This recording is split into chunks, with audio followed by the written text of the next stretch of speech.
აფხაზეთის დე-ფაქტო პარლამენტმა გალის რაიონში სწავლის მეთოდიკის შეცვლის გადაწყვეტილება მიიღო და ცნობილი გახდა, რომ რუსული დომინანტური ენა გახდება. თვითაღიარებული ხელისუფლების გადაწყვეტილებას თბილისში აფასებენ, როგორც დღეს საპარლამენტო უმრავლესობის წევრმა გია ვოლსკიმ განაცხადა, ეს არ არის ახალი თემა. თუმცა მიზანი, რაც დე-ფაქტო პარლამენტის დაადგენილებაში წერია, ვოლსკის შეფასებით უპერსპექტივოა.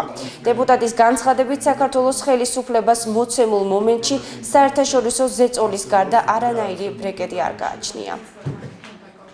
დე-ფაქტო პარლამენტის დაადგენილებაში ნათლად წერია ამ ღონისძიების მიზანი, როგორც და ვფიქრობ, საკმაოდ უპერსპექტივო თემას შეეჭიდა აფხაზეთის დე-ფაქტო ხელისუფლება, მაგრამ ეს არ არის, როგორც ვიტყვია, კარგი ცხოვრებიდან გამომდინარე.